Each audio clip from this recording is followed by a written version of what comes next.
Hi everybody, welcome back to the More YouTube channel. It's Chris back with my rant stroke thought of the day. Definitely a rant this one, and apologies, it's been a little bit late coming. I have been away enjoying some family time on a little cheeky holiday, so I had to jump on and do this after I saw this weapon return to the fold.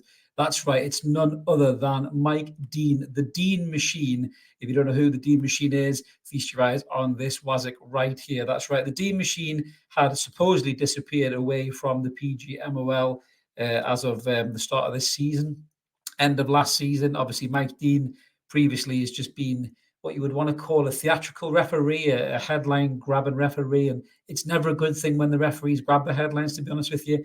I think Mike Dean almost wants to be a bit of a celebrity. I can totally see him on the jungle eating crocodile bollocks or something like that in the next year or two, because that's the kind of crap that I think he really aspires to be, a little bit like a Matt Hancock of referees. Ugh, give yourself a shudder there as well. So what am I talking about? What am I ranting about? Well, obviously, you've probably seen it doing the rounds on social media, but if you haven't, you don't do social media, allow me to explain it. So Mike Dean has been on the Upfront podcast with Simon Jordan, of all people. Now, there's a delight for the ears.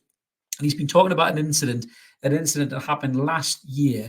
Now, I'll tell you what Mike Dean said, and I'll put up the image as well at the same time if I can. I'll try to multitask here for you. So this was Mike Dean talking about when he was on VAR for a game against Chelsea versus Spurs last year, and there was a very controversial incident, which I'm going to pull up an image for in a minute. So Mike Dean declined to use the VAR to save his mate, as he called him, Anthony Taylor, who was on referee from grief. This is what the Dean Machine had to say.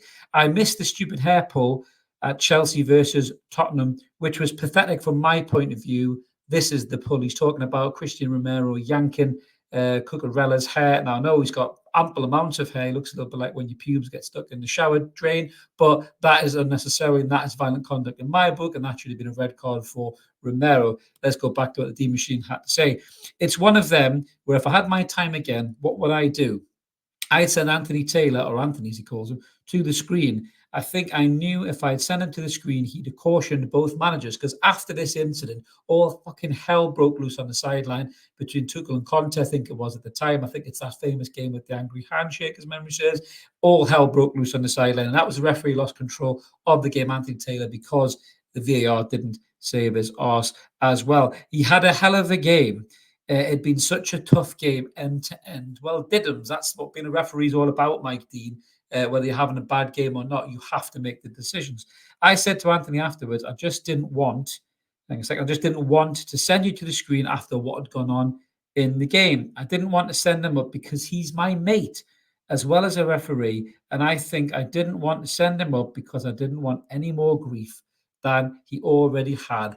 Wow.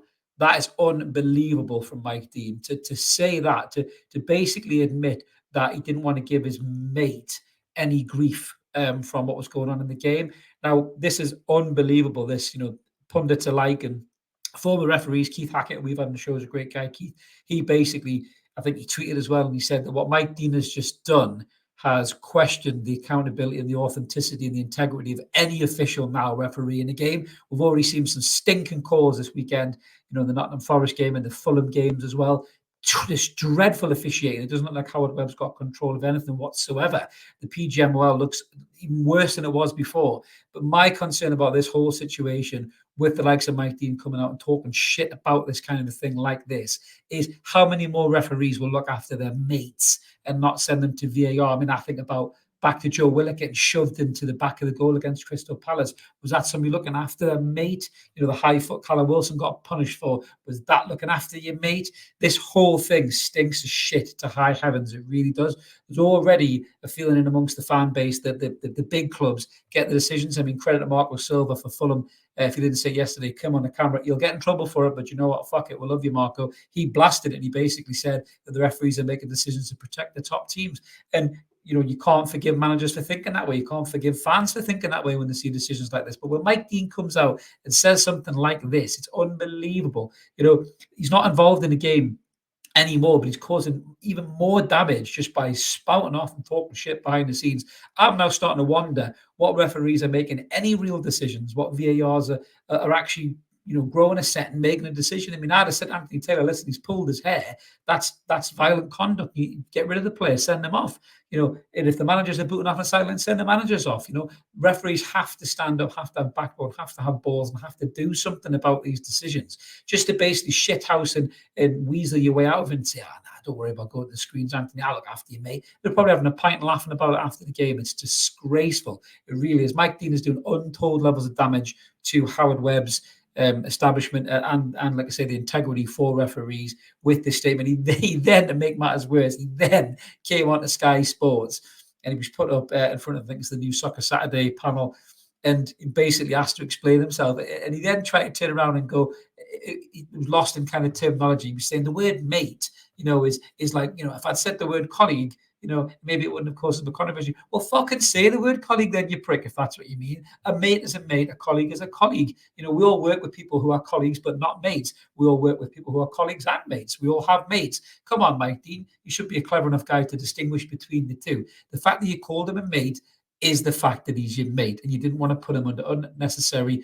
pressure that he already was for having a bit of a shit game as it was, But referees have to understand when they've had a shit game, what you should have done is sat him down in front of the camera, made him watch back the game, made him watch back the bad decisions that he's made. The fact that you told him on VAR to make that big call in the game would have made him a better referee. You are cheating Anthony Taylor out of improving his skill set as a referee, and you're cheating fans out of potentially a result for their team. It's utterly fucking horrendous. It really is. Let us know what you guys think in the comments below. That's me done for my rant on this for the day. I can't believe this bollocks. I really can't. I don't know if I trust any referees. Really, the whole refereeing situation needs to get sorted big time because it's horrendous and it's not fit for purpose. If this is the kind of thing you guys like, please smash subscribe. Come and join us.